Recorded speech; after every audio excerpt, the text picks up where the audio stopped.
우리 할렐루야 샬롬하고 우리 함께 인사합니다. 할렐루야 샬롬 샬롬 샬롬 샬롬 샬롬. 하나님 사랑합니다. 여러분 주 안에서 사랑합니다. 오늘 너무 잘하시는 말씀이죠. 시편 50편 말씀 중간중간인데 우리 끝까지 다 읽었어요. 1절에서 8절 14, 5절 22, 3절 이렇게 나와 있습니다. 내 백성아 들을지어다. 저는 이 말씀에 꽂혀가지고 찬양 내내 많이 울었습니다.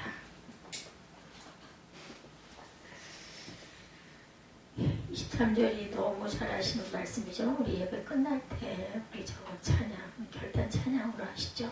감사로 제사를 드리는 자가 나를 영화롭게 하나니 그의 행위를 옳게 하는 자리에 내가 하나님의 구원을 보이리라.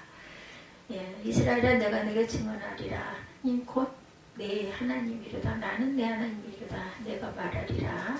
내가 내게 증언하리라 말씀하시죠.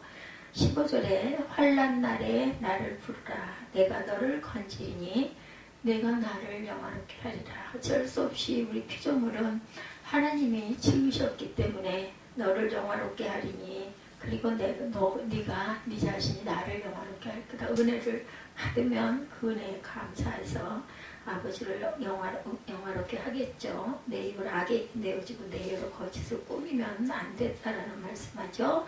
내가 너를 찢겠다. 그러니 건질 자가 없을 것이다. 그러기 전에 감사로 제사를 드리는 자가 나를 영화롭게 한다. 시편 50편 전체의 말씀이죠. 전능하신 야훼 하나님께서 말씀하사 해도 없는 데서부터 지는 데까지 세상을 부르셨다. 이렇게 말씀합니다. 온전히 아름다운 시온에서 하나님이 빛을 비추셨도다. 우리 하나님이 오사 잠잠하지 아니하시니 그 앞에는 삼키는 불이 있고 사반이는 광풍이 불리로다. 하나님이 자기 백성을 판결하시려고 위 하늘 아래 땅에 선포하여 이르시되 나의 성도들을 내 앞에 모으라. 그들은 제사로 나와 언약한 이들이 하시도다. 왜 오늘따라 특히 나의 성도들 내 앞에 모으라. 제가 마지막에 우리는 사랑의 띠로 하나가 되었습니다. 이 찬양을 하나님께서 주셨습니다. 일부 예배 때도 제가 은혜를 많이 받았어요. 세상에서 무엇인가를 이루는 사람들은 조금은 특별함들이 있습니다. 제가 지난번에 저는 수영을 다니다 보니까 수영 예를 들어서 말씀을 드렸죠. 어떤 거기 나오시는 회원님 한 분이 저보고 실내에서 수영을 할 때는 좀 예쁘게 수영을 해야 되지 않느냐라고 얘기를 하시면서 팔을 좀 쭉쭉 피라는 얘기를 듣고는 깜짝 그때 치통 때문에 엄청 힘들고 원래부터가 제가 자세가 별로 좋지가 않죠. 정확하게 배운 바가 없이 배영은 제가 배우지 않고 그냥 그게 너무 편해가지고 또 물에 뜨니까 해서 그걸 배우느라 엄청 오랫동안 고생을 했는데 그날을 계기로 인해 가지고 제가 수영 속도가 엄청나게 빨라졌습니다. 어저께도 제가 느낀 게 2km를 가는데 40바퀴를 가야 되는데 2시간이 걸렸었어요. 수술하고 더 느려져가지고 2시간이 걸렸는데 어저께 끝나고 나서 보니까 1시간 반 만에 40바퀴를 더 갔더라고요. 그러면서 일부 예배 때 이 말씀이 그렇게 꽂혔어요. 세상에 뭔가를 이루는 사람은 좀 특별한 그런 특별함이 있다. 불편하고 불합리한 요소를 볼 때 불평하고 원망하거나 지의 마음을 닫아버리고 포기해버리곤 하는데 포기하게 되죠. 아무리 애를 써도 안 되더라고요. 속도가 1분 안에 들어가지지가 않았었어요. 여기 풍무체육관 다닐 때도. 그리고 뭐 수술하고는 더더군다나 이제 정신적인 압박감도 있고 내 등에 뭐가 얼만큼 있지 이 생각을 하니까 더 무거워서 조금만 딴 생각을 하면 물을 자꾸 가라앉고 물을 먹게 되고 그래서 정말 못하려나 봐 하고 절망했던 적이 아마 7, 8번 정도. 제가 사실은 한 달 반 만인가 제가 수영장을 첫 번째 가가지고 실패하고 그리고 나서 또 3, 4일 있다가 또 한 번 가서 실패하고 그리고는 2달여까지 한 3, 4번을 그렇게 갔는데 1개월 말미쯤에 가가지고 결단을 했죠. 그러면서 물에 가라앉는 게 뜨더라고요. 그렇게 하고 훈련을 한 게 지금 뭐 5개월 정도 됐잖아요. 그런데 그 여인의 한마디의 그 말에 내가 너무 감사하다고 하면서 그 치통이 이것도 다 핑계지 이런 마음을 먹고 힘을 내가지고 발을 쭉 뻗었더니 정말 쑥 나가더라고요. 그때 그걸 계기로 해서 그러고 나서도 뭐 그냥 그랬는데 어제 같은 경우에는 결심을 했어요. 내가 40바퀴를 몇 분에 가는지 조금 빨라졌으니까 한번 내가 꼭 보리라. 시계가 잘 안 보여요. 레인이 2레인에서 좀 보이는데 3레인 이상 가면 제가 눈이 나쁘다 보니까 수경을 벗고 들여다봐도 한참 LED 이러한 그 빛으로 나오는데 잘 안 보이는데 몇 번씩 확인을 하면서 하고는 결단을 하고 내가 끝나고 나서 꼭 보리라 했는데 2시 한 5분경에 들어갔는데 끝나고 보니까 3시 반. 물론 뭐 누구하고 얘기를 하지도 않고 잠깐씩 서가지고 물을 잠깐 걷어내는 거, 귀를 잠깐 이렇게 열었다 닫는 거 외에는 누구하고 얘기를 안 하죠. 계속 쉬지 않고 다니는데 쓸 데도 거의 없어요. 이제는 그냥 거꾸로 가는 걸. 물속에서 안 갑니다. 코에 물이 너무 많이 들어와가지고 자꾸 안 좋아서 코가 안 좋아가지고 귀도 이제는 그 귀에 귀마개를 하고 그렇게 하고 합니다. 그래서 그냥 그 위에서 그냥 바로 뒤로 가고 했는데 저한테는 대단히 획기적인 사건이에요. 그러면서 일부 예배 때 어떤 문제가 있을 때 내가 감당해야 할 각자에게는 하나님께서 우리를 세상에 나오실 때 지으실 때부터 사명이 있죠. 우리는 모르죠. 그죠? 저는 어린 날 아주 훌륭한 소프라노 가수가 되는 게 그게 꿈이었었어요. 근데 그게 꼭 내가 해야 할 사명이다 나는 어렸을 때부터 생각을 했는데 뭐 핑계죠. 가정 형편이 여의치가 않았죠. 아버지 사업 울퉁불퉁하고 대학 갈 상황이 안 되고 그때 그 순간에 아주 그 기로였는데 하필 그때 그랬습니다. 그래서 그 꿈을 접었다가 나중에도 그 꿈을 비우질 못하고 엄청나게 많은 그 노력을 많이 했죠. 근데 지금 생각해보니 하나님의 이 강단을 세우시려고 특별히 저는 찬양의 은혜가 많은 것 같습니다. 그래서 세상에 누군가가 나를 필요로 한다고 할 때 내가 받아들이는 거 아까 아주 쉬운 예죠. 수영 간단한 그 예를 들어서 말씀하신 것처럼 필요로 하는 이 부분 내가 필요하구나 need입니다. need. 그리고 그 필요를 사명으로 여긴 사람들은 그 일을 수행하려고 능력을 키우게 되죠. 진짜 많은 바퀴수로 많은 시간을 제가 왔다 갔다 했을 거예요. 배우고 익히고 준비하는 그 시간 뭘 심어요? 씨를 뿌립니다. seed, seed입니다. 그리고 나서 혼신의 힘을 다하는 노력과 눈물이 그리고 수고가 있습니다. 그렇게 해서 거두어지는 것, 우리가 열심히 씨를 뿌리고 애를 썼다가 그 결과 가을에 농부가 추수하죠. 디드입니다. 거두는 거. 거둘 때까지의 눈물과 피와 땀과 수고는 말로 할 수가 없죠. 그게 뭐 그렇게 다 기쁘기만 하겠습니까? 저도 수영을 할 때 때로는 10바퀴까지는 아무렇지도 않아요. 근데 20바퀴에서 30바퀴 갈 때는 힘이 듭니다. 아이고 지루하죠. 힘이 든 게 아니라 배영은 힘이 들지는 않으니까 아이고 빨랑 좀 끝났으면 좋겠는데 누가 뭐 시킨 것도 아닌데 제가 목표를 2km는 걸어야 돼. 걷는다는 생각으로 별로 뭐 교회 안에서 왔다 갔다 하는 게 몇 바퀴는 되는지는 알지 못하겠지만 그거는 그냥 제외하고 2km 정도는 다녀야 돼. 걷는 걸 해야 돼. 이런 마음을 가져가지고 시작을 한 게 또 20바퀴에서 30바퀴 그 끝낼 때까지가 힘이 듭니다. 그래서 별짓을 다 합니다. 한 바퀴 왔다 갔다 하나 이렇게 세다가 나중에는 그냥 20바퀴를 한 1부터 시작해서 20까지 하다가 그때는 거꾸로 뒤에서부터 앞으로 가는 걸 세다가 마지막에는 1, 3, 5, 7, 9, 2, 4, 6, 8, 10 이렇게 해가지고 10바퀴를 이런 식으로 혼자서 열심히 그러면서 마음으로 소원하는 걸 기도하면서 이렇게 하나님의 은혜를 주셔서 뭐에도 어디에도 어떤 사건에도 뭐 하다못해 가끔가다 수십 번 본 드라마를 볼 때까지도 하나님의 은혜를 저는 항상 느끼죠. 감사로 제사를 드린 자가 나를 영화롭게 하리니 그 행위를 옳게 하는 자에게 내가 하나님의 구원을 보이리라. 왜 오늘따라 이렇게 특히 찬양이 전부 다 기도가 되었고 찬양에서 이렇게 눈물이 많이 쏟아졌는지 하나님이 제게 하시는 말씀이 계시네요. 시편 50편은 하나님을 전능하신 야훼 하나님이라는 표현으로 시작하고 있습니다. 전능하신 야훼 하나님, 이 하나님께서 말씀하사 해 걷는 데서부터 지는 데까지 무엇을 세상을 부르셨대요. 세상을 부르셨어요. 한나를 부르셨고 에스더를 부르셨고 우리 은정이를 부르셨고 또한 우리 그 사무엘을 부르셨고 정박으로 부르셨습니다. 그러나 때로 우리가 하나님을 불신하거나 의심할 수도 있죠. 하나님께 대하여 오해를 할 때도 있습니다. 도대체 나는 왜 이렇게 어렵고 힘든 일만 계속해서 이렇게 일어나 이런 원망을 할 때도 있습니다.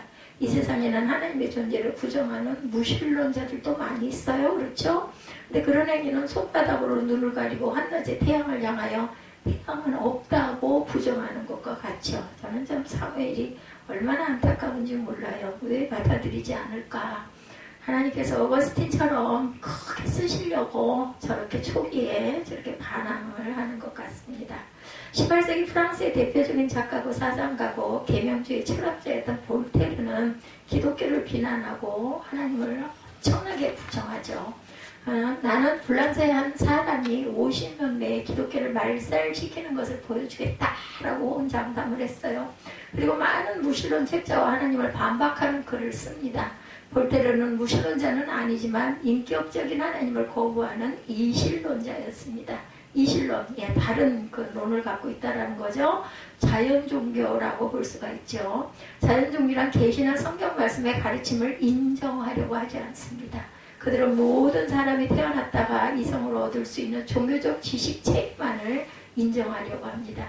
초기 이신론자들은 종교의 예배의식과 교리의 피상적인 차이는 중요하지 않다 이렇게 주장을 했어요. 18세기 말에 이르자 이신론은 영국, 프랑스, 독일의 지식인들 사이에서 아주 우세한 종교적 태도가 되기도 했다고 합니다. 볼테르의 아버지는 은근히 볼테르를 친자식이 아니라고 말합니다. 아들이 자기 뜻대로 따르지 않자 감옥에 보내거나 추방하려고까지 했어요.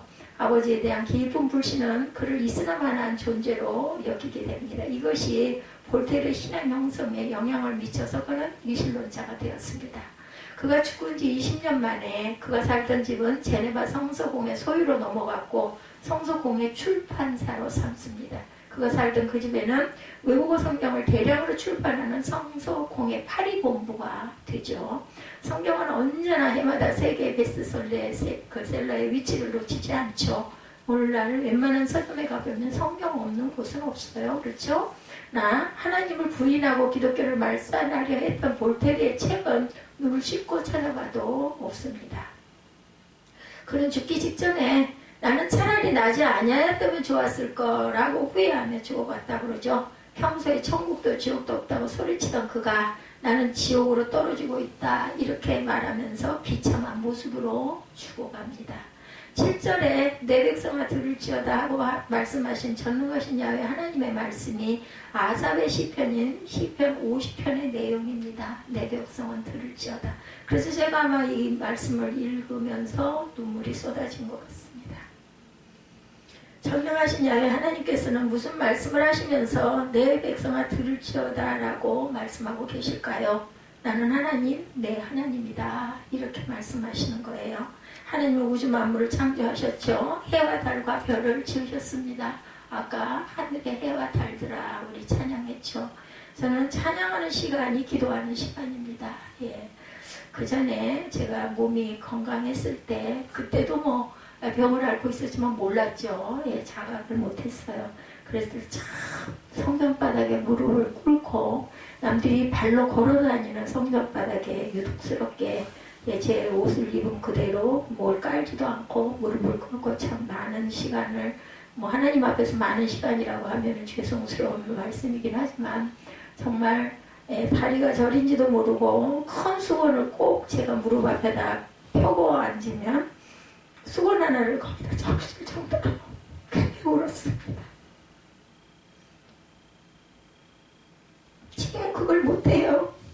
그때 그 눈물은 슬픈 눈물도 아니고 아픈 눈물도 아니었습니다. 기쁜 눈물이었어요. 너무나 기뻐서 하나님의 임재를 느껴가지고 너무나 기뻐서 그렇게 많이도 무슨 그렇게 할례야 기가 많았는지 시간 가는 줄을 모르고 몇 시간씩 그렇게 빠져서 기도하던 그때가 있었습니다. 참 그리운데 지금 그렇게 못해요. 그 대신 일상 속에서 하나님과 항상 만납니다. 그래서 외롭지는 않습니다.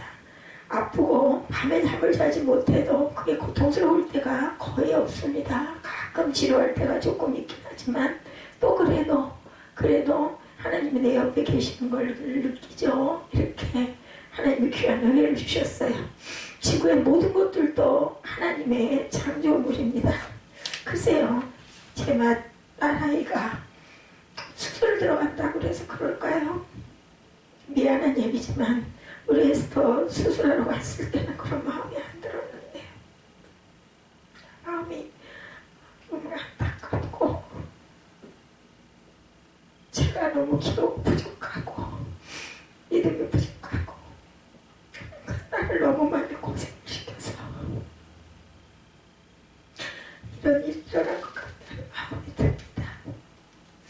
그렇지만 하나님이 아시니까 더 큰 위로로 감지시고 또 믿음도 더욱더 견고하게 하시고 참 우린 바보 같잖아요. 몸 안에서 뭐가 자라는지도 모르고 우리가 살죠. 제가 수술하러 갔을 때만 해도 아무것도 몰랐을 텐데 그냥 살았다는 게 아무것도 없습니다. 우리가 호흡이 있는 자들은 주를 찬양할지어다 그러죠. 예, 호흡이 있을 때 하나님을 열심히 부족해서 못하는 거, 못 깨닫는 건 어쩔 수 없다 치더라도 찬양할 수 있잖아요. 호흡 있는 자마다 하나님을 찬양할지어다 아멘 하시는 마음들, 그런 믿음들이 되시기 바랍니다. 하늘을 날아다니는 아름다운 새들, 벌과 나비도 하나님이 지으신 것들이에요. 그죠? 물속에 형형색색의 크고 작은 물고기들도 하나님의 작품입니다. 저는 어항을 보면서도 은혜를 받았었기 때문에 어항을 보면서 우리를 하나님이 세상을 만들어 놓으시고 우리를 살게 하신 하나님을 늘 느낍니다.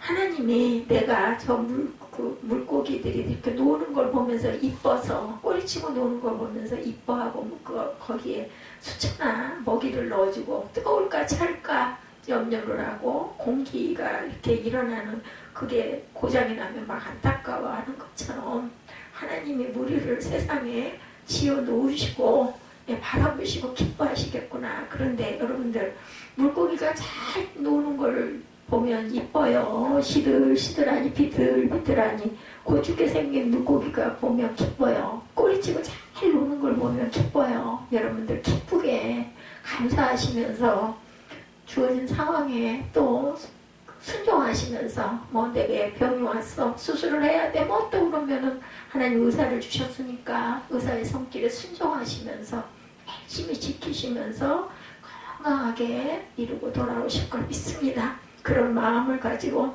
하나님께 더 가까이 하나님의 옷깃을 붙들으시는 그 혈루증 여인처럼 그런 마음 아까 제가 말씀드렸죠. 우리 마음에 필요를 느꼈을 때 니드가 왔을 때 씨들을 심어서 그리고 디드 거두시는 은총 고치시는 은총이 주님께서 고쳐주시지만 또 내가 열심을 내고 순종해야 되죠. 이런 마음이 되시기를 주님의 이름으로 축복합니다. 하나님은 1절의 고백처럼 해 돋는 데서부터 해 지는 데까지 세상의 모든 것들을 말씀으로 지으셨다 이렇게 말씀하십니다. 하나님은 어둠을 이기는 빛을 창조하시죠. 3절의 불과 광풍도 하나님이 지으셨습니다. 하나님은 그런 가운데 예루살렘이 시온을 온전히 아름다운 곳으로 구별하셨고 그곳에 하나님을 예배하는 성전이 지어지게 하셨어요.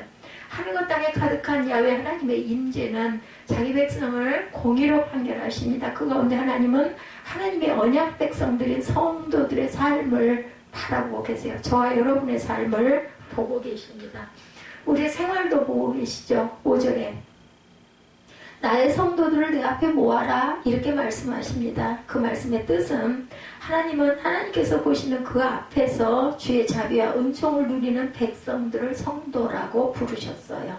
예, 주님 앞에 모이는 성도, 그 하나님이 스스로 말씀합니다. 나는 하나님, 내 하나님이시다. 아멘. 하나님이다 라고 말씀하죠. 이게 얼마나 감동적이고 두렵고 떨리고 경이로움과 흥분과 은혜의 말씀입니까? 나는 내 하나님이 되고. 아멘. 네. 이게 얼마나 감동적입니까? 출애굽기 3장에 보면 양을 치던 모세가 호렙산의 떨기나무에 불이 붙는 환상을 봅니다. 그 가운데 임재하신 하나님이 모세의 이름을 부르시죠. 하나님은 모세로 하여금 애굽의 바로 왕에게 가서 동족 이스라엘 백성들을 출애굽시키다 라고 명령을 하십니다. 모세는 만약 동족들이 그의 이름이 무엇이냐고 물으면 뭐라고 대답해야 하냐고 하나님께 질문을 하죠. 그때 하나님은 자신의 이름을 가르쳐 주시죠. 뭐라고 가르쳐 주세요? 출애굽기 3장 14절입니다. 예, I am who I am. 나는 스스로 있는 자다. 이렇게 말씀을 하십니다. 하나님은 스스로 계신 분이시죠. 뭐가 만든 게 아니죠. 하나님은 우주 창조 이전에 먼저 계신 창조주 근본 하나님, 성삼위 하나님이십니다. 하나님 안에서 만물이 창조가 됩니다. 뿐만 아니라 하나님은 역사의 주관자시죠. 인간이 지혜를 모아서 국가를 건설하고 법과 제도를 물론 만들었지만 군사를 모병하고 하늘과 땅과 바다를 지킬 무기를 개발하기도 합니다. 예, 그러나 한 나라의 흥망성쇠 배후에는 전능하신 하나님의 손길이 있다는 것, 이것이 하나님의 섭리입니다. 예, 우리가 생사화복을 제가 일부 예배 때 그렇게 하게 되더라고요. 생사화복을 주관하시는 하나님, 우리의 살고 죽음도, 우리의 잘 살고 못 사는 것도, 예, 살아있고 죽는 것도, 모든 것도, 역사도, 이 땅에 코로나 변이가 오고 남과 북이 이렇게 나뉜 것도, 이런 거 다 알고 주관하고 계시고, 예, 공산당에게 우리가 넘어갈 뻔했던 일본 식민 치하에 거기에서 우리나라가 힘을 잃고 신탁 통치를 당했던 그 손에서 우리를 건지셔서 이렇게 경제 대국으로 자라게 하신 것, 하나님의 섭리가 아니면 있을 수 없는 기적의 역사입니다. 이 땅은. 그 당시에 대한제국은 일본과 중국과 러시아의 전쟁의 발판이었었어요. 예. 이 땅에 청일전쟁과 러일전쟁이 벌어지죠. 더 이상 그들을 막아낼 힘이 우리에게는 없었습니다. 그 당시 우리는 1910년부터 일제의 지배를 받죠. 제가 아까 말씀드린 것처럼. 그리고 긴 세월이 흘러갑니다. 얼마나 많은 애국지사들이 나라의 독립을 위해서 연합하고 항거하고 그리고 순국의 피를 얼마나 많이 흘렸는지 모릅니다. 1945년 8월 15일에 이 땅에 광복이 어떻게 찾아왔어요? 8.16 해방 직후 그 같은 해 12월 27일에 모스크바 3장회의가 열렸어요. 여러분들, 저는 이거 초등학교 때 배운 부분이 지금도 기억이 납니다. 아마 여러분들은 더 기억이 나실 거예요. 모스크바 3장회의. 잊지도 않아요. 이 모스크바 3장회의. 5년 동안 4개국인 미, 영, 중, 소에 의해서 이 땅을 신탁 통치한다는 결정이 지어집니다. 그 당시 한국인의 거센 반대로 신탁 통치가 시행되지 않을 수가 있었어요. 그처럼 어수선한 날들을 지내면서 1948년에 건국을 선언한 지 2년 만에 동족들 간의 전쟁 6.25가 일어나죠. 오늘날의 대한민국이 누구의 힘에서 건설되었는지 이거는 기적이 아니고는 한강의 기적이다 이런 얘기를 하지만 하나님의 일하심이라고 저는 그렇게 생각됩니다. 독립지사, 애국지사들의 수고의 열매, 중동에 나가서 돈을 벌어온 이들의 힘, 월남전에 파병되었던 군대의 피값, 독일에 갔던 광부들이 벌어들인 경제력, 독일의 간호사로 취업되어 갔던 여성들의 헌신적인 노력, 이런 것들이 많이 있었죠. 또 이민도 엄청나게 많이 갔죠. 아주 그때 그 시절에는 아주 이민이 성공이었습니다. 그런데 지금은 거꾸로 우리나라로들 오죠. 그 어느 것 하나가 아니라 부인할 수가 없습니다. 이런 것들이 일어난 건 사실입니다. 그러나 하나님의 은혜가 아니었다면 우리나라의 운명은 과연 어떻게 되었겠나. 기독교와 유물사관이란 책은 미국에서 만든 수백만 권이 팔렸다고 그래요. 저자는 그 책에서 하나님의 천지창조는 부인할 수 없는 과학적인 사실이다 이렇게 주장합니다. 지구는 매시간 1000마일 즉 1600km의 속도로 자전과 공전을 계속합니다. 만약 그 자전 속도가 10분의 1로 느려진다면 낮에는 식물이 말라 죽고 밤에는 꽃순이 얼어 죽어요. 또한 태양계를 중심으로 지구는 23도의 경사가 있기 때문에 사계절이 가능하다고 합니다. 이것이 없다면 해악의 증기는 남북으로 이동하여서 대륙을 동결시켜 버릴 것입니다. 만약 땅이 현재의 지면보다 평균 3m만 더 깊어진다면 이산화탄소가 대기 중에 엄청나게 흡수되어서 식물이 생존하지 못하고 말 것입니다. 대기층이 현재보다 얇다면 매일 우주에서 떨어지는 별똥 때문에 지상에는 곳곳에서 화재가 끊임없이 계속될 것입니다. 그러므로 현명한 과학자들은 실험실에서 연구를 계속하면 할수록 창조주 하나님을 고백하지 않을 수가 없습니다. 우리가 각 사람이 하나님이 누구신지를 깨달아서 믿고 고백하고 섬기는 것은 은혜 중에 은혜예요. 저는 이런 과학적인 상식과 지식을 책에서만 어디 나와 있는 어떤 그런 내용에서만 아는데, 이 과학자들은 자신들이 직접 그런 것들을 보고 증거를 보면서 창조주 하나님의 위대하심이란 이렇게 고백을 하는, 저는 이런 걸 아무것도 모르면서도 하나님을 느낄 수 있는 은혜 주시는 은혜가 얼마나 감사한지 모릅니다. 하나님은 곧 나의 하나님이시라는 신앙 고백이 가능하다면 여러분들 복 중에 복입니다. 여러분들 기뻐하시고 감사하시기 바랍니다. 또 이 땅만 있습니까? 이 땅에서 내가 가면 조금 일찍 갈 수도 있고 조금 늦게 갈 수도 있지만, 땅에 있는데 가족이 섭섭하긴 하지만 또 가면 하늘에서 내려다보고 기도할 수 있으니 얼마나 좋습니까? 시편 14편 1절에 보면 어리석은 자는 그의 마음에 이르기를 하나님이 없다 하는도다, 이렇게 말씀하고 있어요. 성도가 하나님 하며 살아가는 것은 나약한 것도 아니고요, 소극적인 것도 아닙니다. 우리가 매 순간 하나님의 실존을 느끼며 살아갈 수 있다는 것은 놀라운 은총이고 복이라는 것. 하나님의 현존을 구구절절 실감하며 살아간 인물들이 성경에는 가득합니다. 그렇죠? 지난 2000년 교회 역사에도 넘쳐납니다. 성경의 인물로만 해도 300년 동안 하나님과 동행한 에녹이 대표적인 사람이죠. 노아도 하나님을 자기 자신의 하나님으로 믿고 순종했던 믿음의 선조들 중에 대표적인 인물입니다. 아브라함, 이삭, 야곱, 요셉, 우리가 흔하게 살아는 잘 모르는 이름은 그만두고, 모세가 그러합니다. 모세는 하나님을 대면하였던 말씀의 사람이죠. 다윗은 하나님을 자신의 하나님으로 고백하는 시편을 거의 3분의 2분량 가까이를 쓴 그런 사람. 야훼는 나의 반석이시오, 나의 요새시오, 나를 건지시는 이시오, 나의 하나님이시오, 내가 그 안에 피할 바위시오, 방패시오, 구원의 뿌리시오, 나의 산성이시로다. 쓸 수 있는 그냥 그 명칭은 다 썼어요. 다윗은 하나님은 힘의 근원을 삼고 지극히 하나님을 사랑하던 하나님의 사람이었죠. 너무나 잘 알죠.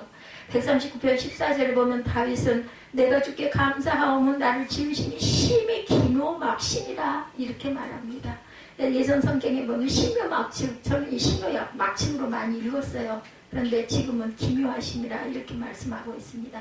예레미야 31장 33절의 고백이죠. 나는 그들의 하나님이 되고 그들은 내 백성이 될 것이라. 아멘. 야훼 말씀이 날마다 순간마다 체험되고 고백되는 일상을 살아가는 저와 여러분이 되시기를 주님의 이름으로 축복합니다. 환난 날에 나를 부르면 내가 너를 건지겠다는 말씀하셨어요. 못 건지는 이유는 왜 그래요? 안 불렀기 때문에, 기도하지 않았기 때문이죠. 나는 그들의 하나님이 되고 그들은 내 백성이라. 환난 날에 나를 부르라, 내가 건지겠다. 개인이든 가족이든 국가든 민족이든 환난을 전혀 겪지 않고 사는 경우는 없습니다. 그러나 믿음의 사람은 환난과 핍박과 시련과 고난을 극복해가는 태도가 다르죠. 달라야 합니다. 신학교에 입학해서 성경 이외의 독서 목록으로 독후감을 썼던 책이 생각납니다. 빅터 프랭클린 이 책이죠. 죽음의 수용소, 여러분들도 아마 들어보셨을 겁니다.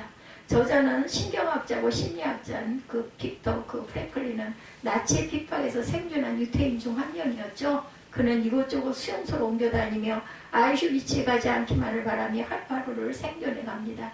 그러면서도 자신의 직업, 신경학 의사라는 점을 이용해서 사람들의 행동을 관찰하고 각 상황별로 생존하기 위한 행동 유형을 구성하죠. 아무리 힘겨운 상황에 처해 있더라도 목표가 있고 목적이 있는 사람은 그렇지 못한 사람들보다 지금의 어려움을 이겨내기가 쉽다는 것을 관찰합니다. 맞아요. 소망이 있는 사람은 절대로 망하지 않습니다. 그리고 소망이 있는 사람은 90이 됐어도 노인이 아니죠. 30에 소망이 없으면 노인이라는 이야기가 있습니다. 목적과 목표가 없는 사람들은 힘겨운 상황을 비관하고 자살을 택하기가 쉽다는 거죠. 그곳에서는 자살하고자 하는 사람을 말리는 경우 나치들로부터 찍히기 때문에 자살하는 사람이 있어도 말릴 수가 없답니다. 아우슈비츠라는 이름은 가스실, 화장터, 대학살 등 온갖 공포의 대명사였습니다. 1,500명이나 되는 죄수들이 200명을 수용할 수 있는 가축우리 같은 곳에 집어쳐 넣어집니다. 맨 땅에 앉을 자리도 없을 정도로 비좁은 삶의 터전과 추위와 굶주림에 시달리죠.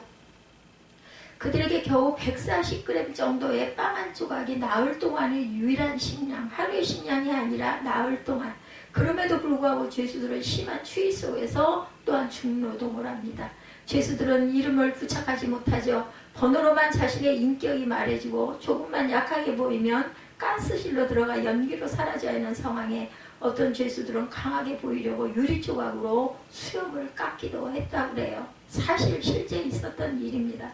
그것은 어떤 수단을 써서라도 젊어서 일할 수 있음을 보여야 하기 때문에 얼굴이 벌겋게 되어 있고 막 피가 배일 정도로 이런 모습이 돼야 혈색이 있구나 하고 지나가는 거죠. 살고 싶은 욕망이 유리조각을 면도날이 되게 합니다. 극단적인 상황에서 살아남기 위해서 좋은 전기 면도날은 필요가 없습니다. 못으로 수염을 깎던 그것이 면도날이 되는 것이죠. 죽음의 두려움이 강하면 강할수록 인간은 더욱 살고 싶어진다고 그래요. 인간은 살기 위한 몸부림이지만 내가 살기 위해서는 다른 사람의 반응이나 주위에 일어나는 사건들에 감동이 없어져 무덤덤해집니다. 오직 한 가지, 내 생명과 동료의 생명 영장 외에는 아무것도 애착을 주는 것이 없는 상태, 무감동 상태에서 인간을 가장 활력 있게 만드는 것은 사랑이다. 이렇게 프랭클린이 말합니다. 그는 아내를 그리며 그녀와 마음으로 대화를 했다고 해요. 살아남는 방법 중에 하나. 실제로 아내가 살아있느냐 아니냐는 중요하지 않았다고 합니다. 사랑하고 있다는 사실이 중요하고 언제 죽을지 모르는 상황에서도 인간에게 이 세상에서 가장 행복한 순간은 그것은 단 한 순간이더라도 사랑하는 순간이다. 이렇게 말하고 있습니다. 그의 어머니 엘사와 동생 윌턴은 아우슈비츠에서 죽습니다. 아내 텔리는 벨겐에서 죽었어요. 가족 중 자기 말고 또 한 사람의 생존자는 오스트리아에서 코주로 이주한 여동생 스텔라뿐이었다고 합니다. 여기서부터 의미요법이라고 정의하는 로고테라피는 시작이 됩니다. 드디어 기다리던 해방을 맞아 하늘을 나는 기쁨과 하나님께 감사의 응답으로 감동을 이렇게 묘사합니다. 석방된 지 며칠이 지난 어느 날 나는 꽃이 피어있는 들판을 지나 시골길을 따라 몇 마일을 걷고 또 걸었다. 수용소에서 가까운 작은 마을길을 가는 중이었다. 종달새가 하늘로 날아올라 즐겁게 지저린다. 사방 몇 마일 안에는 사람이라고는 그림자도 보이지 않았다. 보이는 것은 넓은 대지와 하늘과 종달새, 황희의 노랫소리 그리고 자유로운 공간뿐이었다. 나는 걸음을 멈추고 주위를 둘러보고 하늘을 올려다보았다. 그리고는 무릎을 꿇었다. 내가 가진 것이라고는 마음속에서 흘러나오는 한마디. 속박으로부터의 자유, 언제 죽을지 모르는 상황으로부터의 자유, 마음대로 걸을 수 있고 표현할 수 있는 자유는 모든 인간의 공통적인 욕구일 것이다. 이런 고백을 했다고 그러죠. 충남 강경의 병천 성결교회가 일제시대에 인 1935년도에 설립된 교회라고 합니다. 1943년 광복 2년 전에 항일운동으로 목회자와 교인 대표들이 구속이 됩니다. 교회는 예배를 드리지 못하도록 폐쇄가 되고 나중에는 재산이 매각되는 수모도 겪습니다. 그러나 해방 후에 다시 교회가 세워지죠. 1950년에 6.25 전쟁이 벌어집니다. 그 같은 해 9월 27, 8일 이틀 동안 공산 폭도들이 한 마을의 병천교회의 성도 66명을 학살합니다. 남자 27명, 여자 39명, 구덩이를 파고 쇠수랑 삭, 절구공이 몽둥이를 동원해서 무참하게 죽여서 매장합니다. 74명의 정교인 중에 살아남은 교인은 8명 뿐이었다고 그래요. 그 중에 한 분이었던 노종미 권사가 살아남아서 그날의 슬픈 역사를 수백 번 고증하고 지난 2015년 93세를 살고 주님 품에 안깁니다. 우리는 환난과 핍박과 고난과 고통과 죽음이 어떻게 설명할 수가 있겠습니까? 무슨 말로 설명할 수가 있겠나? 오늘날처럼 편안하게 주일날마다 모여 자유롭게 예배할 수 있는 이 공간 주신 하나님, 여러분들 얼마나 감사해 보셨습니까? 이 성전이 참 귀한 성전이다 이런 생각 혹시 해보십니까? 해보고 계십니까? 예, 저절로 주어진 것이 아니고요. 하나님의 은혜입니다. 제가 잘나서 교회를 하나님 주신 것도 아니고 그저 하나님 사랑을 알고 우는 조그만한 여자애 하나를 목사를 세우시고 가족을 구원해라. 너희 가족들과 너 예배하고 가거라. 오늘날의 제 모습을 알고 보셨겠죠. 30년 전에도 40년 전에도. 예수께서 겪으신 환난은 여러분들 무엇입니까? 예수는 붙잡혀 온갖 고난과 수치와 핍박과 시험과 고통과 어려움을 당하시죠. 죄 없으신 하나님의 아들이신데 감당할 수 없는 핍박을 받으셨어요. 천천하게 십자가 달려 처형이 됩니다. 여러분들 걷는 것 감사하다는 것 모르시죠? 저는 걷는 사람들이 그렇게 부러웠어요. 버스장역에 서 있는 청소년은 뭐 말할 것도 없고 노인들이 그 청소하시는 분들 계시죠? 계단 닦으시는 우리 여기 성전이 주변 그분도 엄청 부러웠어요. 건강하니까 저 일도 할 수 있지. 제가 일부러 말씀도 드렸어요. 참 건강하시니까 이런 일도 할 수 있으니 얼마나 감사하냐고 그랬더니 막 웃더라고요. 맞아요. 건강하니까. 누군가가 그 얘기를 하시더라고요. 여기는 아니었고 풍무에서 그랬던 것 같아요. 그 일하시는 분 보고 제가 너무너무 부럽다라고 얘기를 했더니 목사님은 그런 일 할 사람이 아니야. 종이잖아. 설교하시면 되지. 그래서 제가 위로를 받기는 했습니다만은 걷지 못하니까요. 걷는 분들이 아무리 초라한 모습으로 걸어가는 노인 남자분을 봐도 그분이 그렇게 부럽더라고요. 그리고 요즘에 제가 그런 고백을 합니다. 나 그래도 이렇게 펴고 걸어갈 수 있으니까 많은 거리는 안 걷지만 못 걷지만 벌써 이 궁둥이 여기 뼈가 딱 알려주거든요. 그러니까 엎드리거나 구부리거나 뭐 조금 무리하게 움직이거나 힘을 주면 아파서 쉬고 아파서 있을 수가 없어요. 그렇지만 그래도 나 이렇게 걸을 수 있고 수영장에서 수영도 할 수 있고 얼마나 감사한지. 바보예요. 건강할 땐 몰라요. 전에 저 건강할 때 뭐 러닝머신하고 뭐 거 다니고 뭐 산으로 둘러 그래서 이렇게 열심히 다녔나 봐요. 새벽이면 일어나가지고 산으로 그렇게 다니면서 그때도 찬양 좋아하고 기도 좋아했죠. 그러면서도 새벽이면 그렇게 새벽에 산을 그렇게 탁 돌아다니 똑같은 길 싫어가지고 막 이상한 길 가다가 길 잃어버리고 그렇게 다녔던 그런 제 모습 하나님이 보시고 아셔서 미리 많은 걸 걸어다니고 많은 걸 경험을 하신 것 같습니다. 내가 그런 일을 못할 때 부러워하지 마시고 지금 이렇게 걸을 수 있고 할 수 있고 예배 드릴 수 있고 잘 수 있는 거 너무 감사하시기 바랍니다. 죽임당한 시체를 아리마대 사람 요셉이 니고데모의 도움을 받아서 자기의 세무돔에 예수님이 처형당하시고 모시죠. 하나님은 엘리 삭박단이라고 부르짖으며 절규하며 운명하신 예수를 장사된 지 사흘 만에 부활시켜줍니다. 하나님의 아들 예수 그리스도도 온갖 고난과 핍박과 수모를 겪고 돌아가신 이후에 부활이 되죠. 부활의 영광에 들어가게 하셨다는 것 여러분들 아실 겁니다. 부활은 우리 신앙의 바탕이죠. 얼마 안 있어 사순절과 부활절이 옵니다. 기독교의 부활 신앙이 아니라면 우리가 여러 종교를 믿는 것과 다를 게 없어요. 그렇죠? 어떤 환난과 어떤 시련과 어떤 핍박과 어떤 고난이 닥쳐와도 성도는 담대하게 주를 믿는 믿음을 지켜나가야만 합니다. 환난과 핍박 중에도 찬송을 즐겨 부르는 자가 누가 있는가. 환난과 핍박 중에도 성도는 신앙을 지켰네. 이 신앙은 생각할 때 기쁨이 충만하도다. 성도의 신앙 따라 죽도록 충성하겠네. 우리의 선수들이 많이 부르는 찬송입니다. 성도의 신앙 본받아 원수도 사랑하겠네. 인자한 언어 행실로 이 신앙 전파하리라. 성도의 신앙 따라서 죽도록 충성하겠네. 아마 고난과 핍박이 많았던 시대이기 때문에 이런 찬송이 그렇게 귀하게 느껴졌을 것입니다. 우리들의 신앙 환경은 이와 같은 환난과 핍박과 고난을 감내하고 극복했던 신앙의 선진들의 눈물과 희생의 덕분에 혜택을 누리며 살아가고 있다는 거 잊지 마십시다. 성도의 신앙 따라 죽도록 충성하겠네라는 결단의 고백을 담은 찬송 감사로 제사를 드려 나를 영화롭게 하라. 16절에서 22절까지의 내용에 하나님을 경휼히 여기며 주의 율례 언약을 소중하게 여기지 아니하는 이들의 악에 대하여 책망하시는 내용을 담고 있습니다. 그들은 하나님의 교훈을 미워하고 하나님의 말씀을 뒤로 던져버린다고 했어요. 도둑을 보고 그들과 연합하고 간음하는 자들과 동료가 된다고 경고합니다. 입을 악에게 내어주고 혀로 거짓을 꾸미고 둘러앉아 형제를 공박하고 자기 어머니가 낳은 형제들을 비방한다고 하죠. 3절과 21절에 보면 그동안 침묵하시고 잠잠하시던 하나님의 책망의 불로 악인들을 삭히고 책망의 광풍으로 판결하여 하나님의 공의를 내리시겠다 경고합니다. 21절에 내가 너를 책망하여 내 죄를 내 눈앞에 낱낱이 드러내리라고 엄하게 말씀합니다.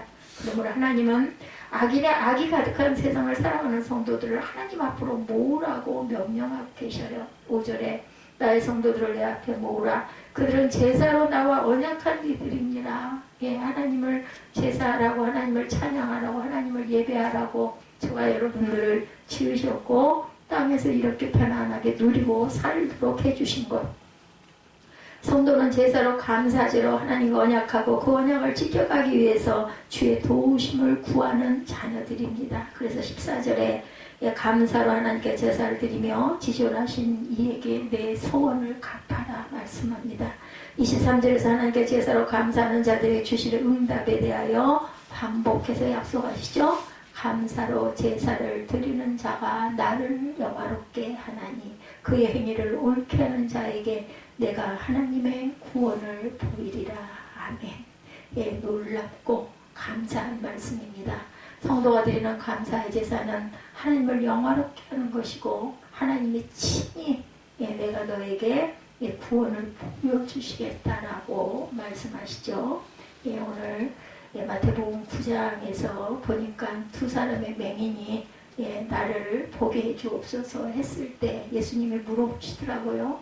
내가 그렇게 할 수 있는 것을 네가 믿느냐 하고 물어보시죠. 그랬더니 하나님 할 수 있습니다 라고 대답합니다. 그랬더니 내가 보게 되리라. 구원의 빛이에요. 구원을 이룬 거죠. 디드. 저는 씨를 심어서 우리가 마음에 품고 니드와 디드와 그리고 씨를 이루는 두 맹인 그들에게 빛이 들어갔습니다. 눈이 보여진 게 중요한 게 아니라 마음 안에 생명의 빛이 들어가서 영생의 생명을 얻게 된 그 은혜가 저와 여러분 모두에게 이 순간 임하셔가지고 영생의 생명을 감사와 아름다움으로 살아내시는 저와 여러분들이 되시기를 주님의 이름으로 축복합니다. 우리 감사로 제사를 드리는 자 우리 찬양하시고 축도로 예배를 마치도록 하겠습니다.